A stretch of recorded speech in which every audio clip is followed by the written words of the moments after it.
Okay, next up is Sandra McAllister from the Brigham. Her interest is in the systemic factors in tumor progression, taking a look at disseminated tumor cells and precisely identifying the characteristics that make these able to establish a metastatic site. So by the way, she's the 2013 Gertrude B. Elian Research Award winner from the AACR for this work, and we're very happy to have her here today. Thanks. Thank you. Thank you. I'm very honored and happy to talk to you today about the work that's going on in my laboratory and that has been going on for a number of years now.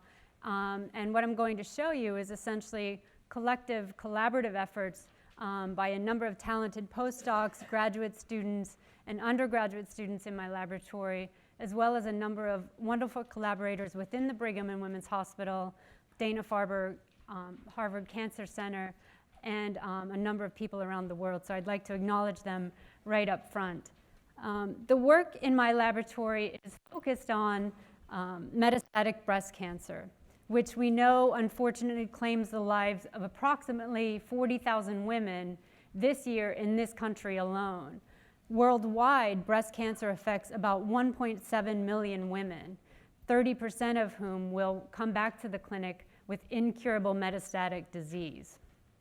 And so it's in the face of our inability to cure metastatic breast cancer, we're trying to find ways to prevent it. And it's long been known that in patients with metastatic breast cancer, cells are disseminated by the primary tumor, here represented by a lesion in the breast. And it's clear that that primary breast lesion spawns cells into the circulation that establish metastatic deposits. And some of those metastatic deposits can arise into growing tumors that present with clinical metastatic disease. However, what we've learned in my laboratory is that primary tumors not only seed metastases, but they actually play a very active role in governing the fate of those disseminated cells through very surprising and unexpected ways in a process that we then termed systemic instigation. We made these discoveries by using preclinical mouse models into which we inject primary breast tumors. In this case, we're using triple-negative breast cancer to form a primary tumor in the animals. And here that primary breast tumor is depicted in cartoon form here on the left. And into those same animals, we inject intravenously tumor cells that then spread throughout the body and form metastases, of which are depicted here in this cartoon on the right. And in so doing, we learned that these primary tumors secrete factors into the circulation, one of which I'm depicting here is osteopontin. It's a cytokine that's actually secreted into the circulation. It's expressed found at very high levels in the plasma. And what osteopontin does is actually travels to the bone marrow and affects cells that are in the marrow of the animal. And normal bone marrow cells, normal hematopoietic bone marrow cells that reside in the bone, are then converted to express a number of different genes. They turn on and turn off sets of genes that actually now render them pro-tumorigenic, even in the marrow prior to their mobilization. And so these bone marrow cells start expressing factors, one of which is granulin. And granulin is a very primitive growth factor that is known to affect the growth of epithelial cells. And so these bone marrow cells that express high levels of granulin actually get mobilized, as most hematopoietic cells do in the bone. And these cells travel through the circulation, and they land in sites where these disseminated tumor cells reside. And in here, they do two things. First of all, we discovered that the granulin that's secreted by these bone marrow cells actually affects normal tissue cells. Fibroblasts that are in the normal tissue are now induced to secrete all kinds of factors, growth factors, cytokines, chemokines, that now impinge upon the tumor cells and aid their growth. The second thing that we found that bone marrow cells do is secrete factors that directly impinge upon the tumor cells to affect their proliferation. And here, for example, we know they secrete EGF and IGF-1 that cause the proliferation of the tumor cells. So this systemic cascade of events that's represented here ultimately results in what we would call clinical metastatic disease. And so in the light of understanding of these molecular underpinnings of what we call systemic instigation, and the fact that we validated the presence of most of these proteins that I have depicted here on this slide in the clinic.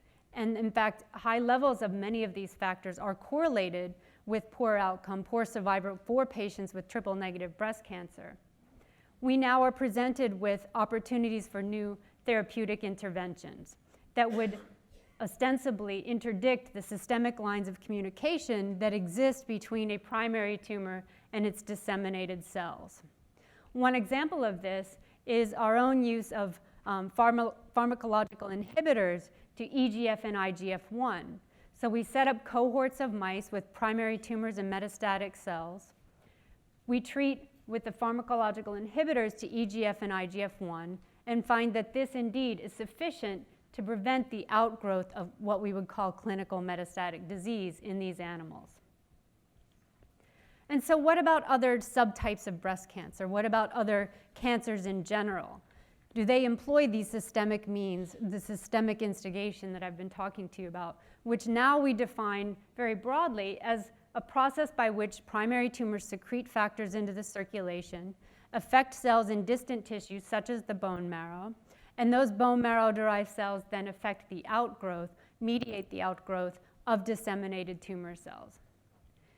And the answer is yes, we see the same processes. We see similar systemic pathophysiology. However, what we've learned is that the molecular mechanisms are actually quite different depending on the type of primary tumor that we inject into the animals. And so, for example, when we use estrogen receptor positive breast cancer to form a primary tumor, estrogen receptor positive breast cancer, in fact, affects the majority of breast cancer patients. And when we set up our preclinical model using, again, an ER positive breast cancer, we find, again, that the molecular underpinnings are entirely different than what I just described to you with triple-negative breast cancer. And in this case, these primary tumors secrete factors that have yet to be identified by our laboratory.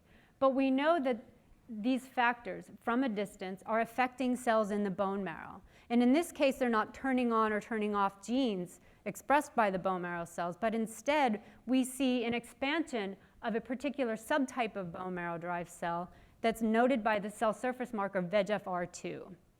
And these cells expand and get mobilized into the circulation.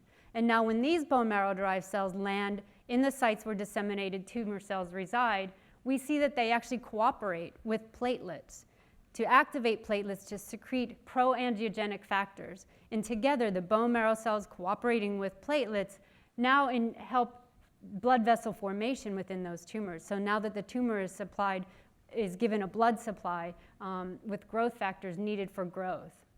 Another observation we made is that in the wake of this systemic instigation, these tumor cells now start expressing a cell surface glycoprotein, CD24, that actually serves to recruit platelets. Thus, this vicious cycle of platelet recruitment, activation, and blood vessel formation is perpetuated. And so in light of this systemic instigating cascade, indeed, we see it results in clinical metastatic disease.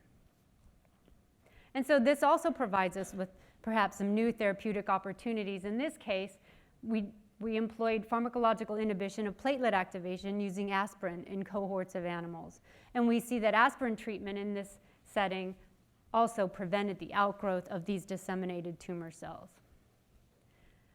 And so in light of these molecular underpinnings, we feel now that we're faced with a number of new opportunities with potential benefit. So least of which is new paradigms for thinking about metastatic disease. And perhaps we can think about primary tumors not only in a static setting by which traditional grading and staging algorithms are performed using histopathology, but perhaps think of the primary tumor as an active player in disease. And if we understood more about the properties of these tumors, could we then use that information to understand whether a patient is likely to recur at the time before they actually do recur?